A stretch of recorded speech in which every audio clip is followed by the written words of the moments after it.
Hi guys, it's Tia. I'm super glad to be on here again, and I actually want to focus for this week's episode about what it's like to be a United States Coast Guard officer. I don't think you can really find anything about that when you're trying to get in it.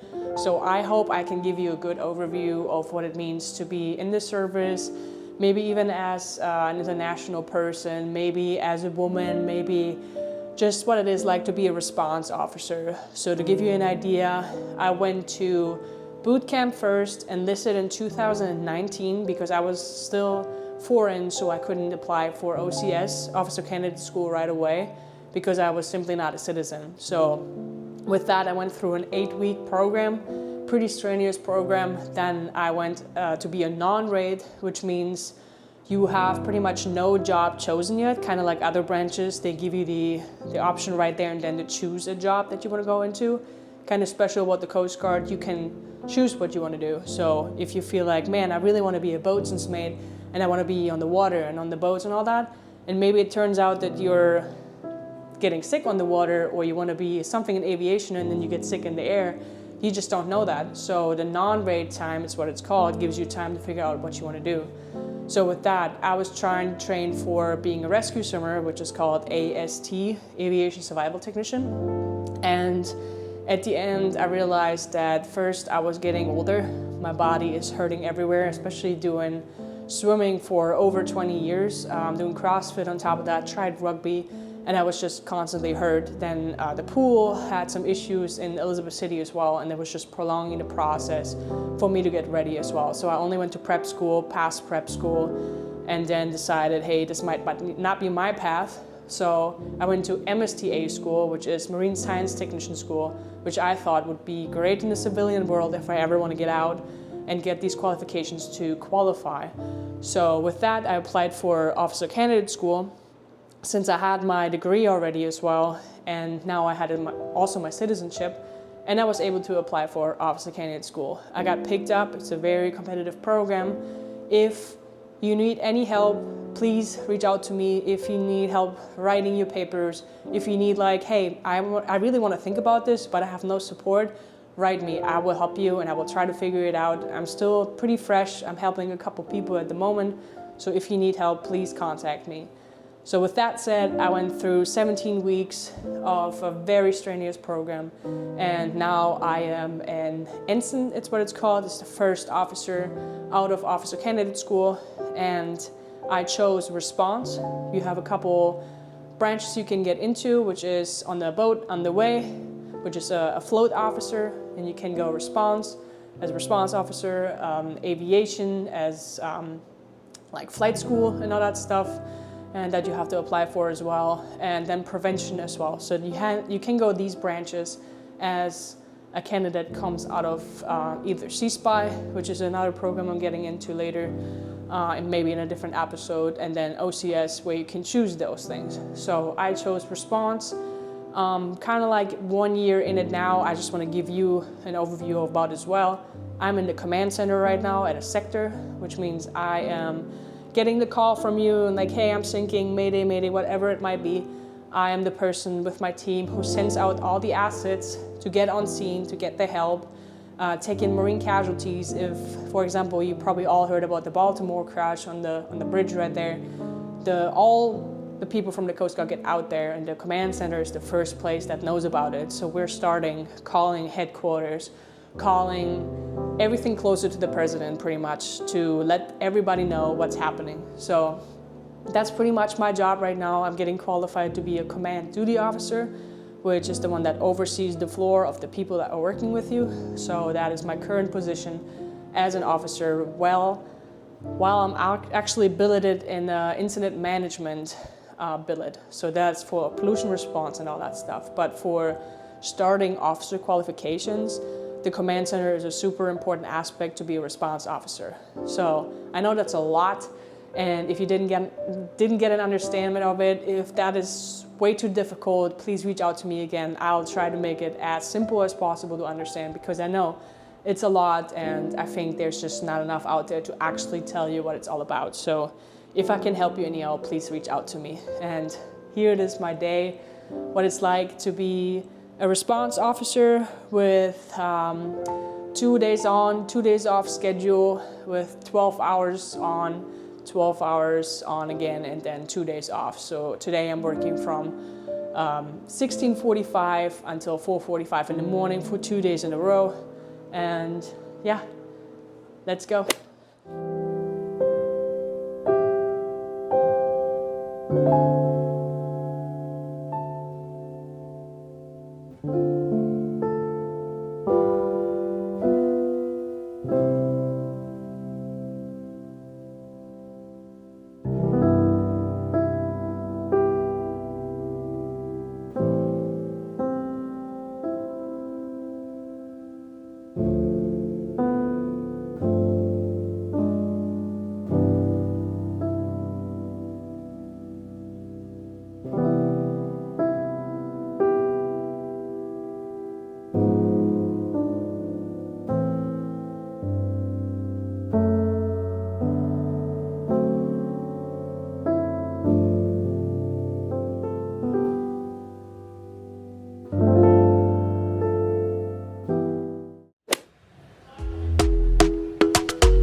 I'm talking about doing my graduate class and studying for my graduate class, I am currently almost done with my master's degree. I am planning on finishing next year, and it's 10 classes of 3 credits. I mean, I'm sure you know how a master's degree works, but if you're also thinking about going back to school, maybe even starting your bachelor's, starting your master's, and you have no idea where to start either, reach out to me too. I'm currently using TA, and my school actually, I chose it before I joined the Coast Guard in 2019. I got into the University of Missouri. Love it there. I'm doing a psychology program called Positive Psychology, so it's an education master's degree. So this is what I'm really passionate about. I really love it. I'm learning so much about how to better communicate with people and understand what others could affect, especially from like a different culture, what are the different perspectives. So I really love it.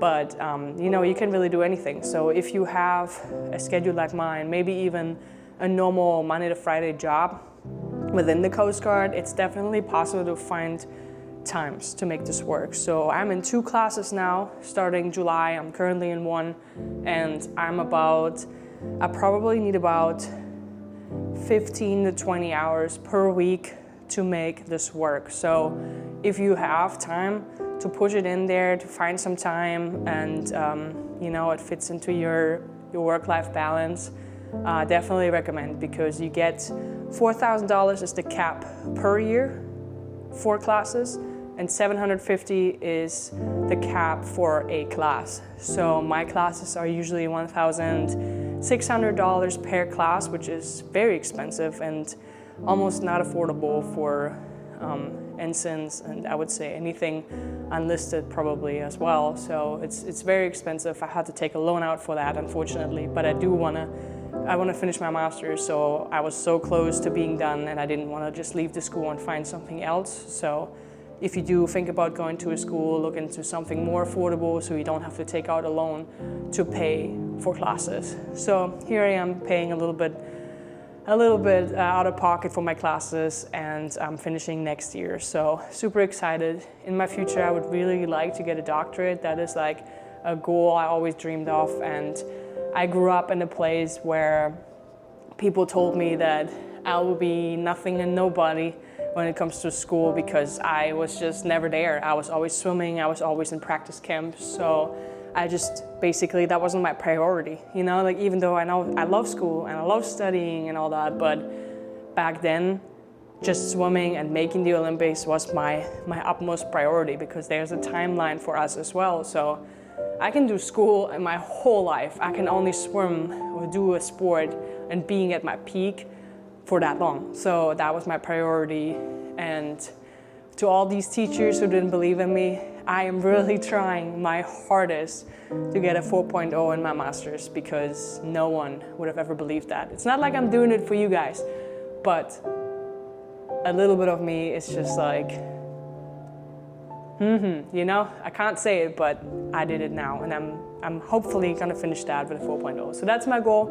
Like I said, if you have any questions about that, please let me know, and I hope I can help you.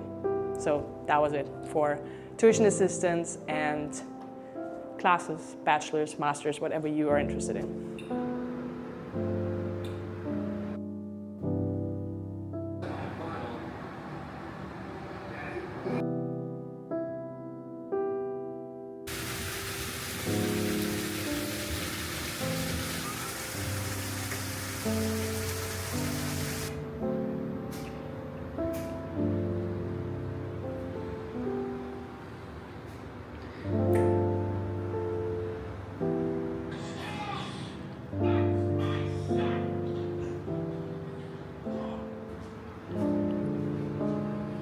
Here we are, finally Olympic trials. I'm so excited. Yeah, let's go!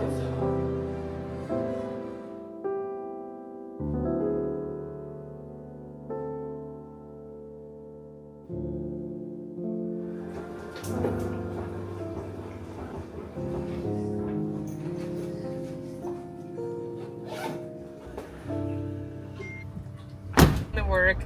Usually I am in uniform, but since today is Juneteenth, I'm gonna wear my civvies. So it's always nice on the weekends and holidays that we're able to wear normal clothes. Even though uniforms are very, easy to put on and all that, you don't really have to think. I do like the changes between holidays and weekends. So here we go, 12 hours.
watch. Technically, you get there about 30 minutes early, so you get there at around 16:15 and you stay until 5 a.m. So it is actually a little bit longer than 12 hours to stand this watch. I was called in for tomorrow to have a personal development meeting. That is something that all junior officers do to work on other qualifications while working on main qualifications. And then on top of that, we have an all hands meeting. All hands mean that everyone who is at the sector is mandatory. It is mandatory to participate in that. And cases will be discussed, trainings, just things that come up in the month. And on top of that, I was requested to be part of a funeral detail. So I'm going to be rendering the flag to the family, and the practice for that will be held tomorrow before my 12-hour watch as well. So it's going to be a very, very long 2 days. I'm extremely tired and I can't wait to sleep, even though I have to wake up kind of early again to get back to work. But I guess that's just the life of a junior officer. So here we are, coming back to a house that is 85 degrees because my AC is broken. So I'm coming home to a really hot dog.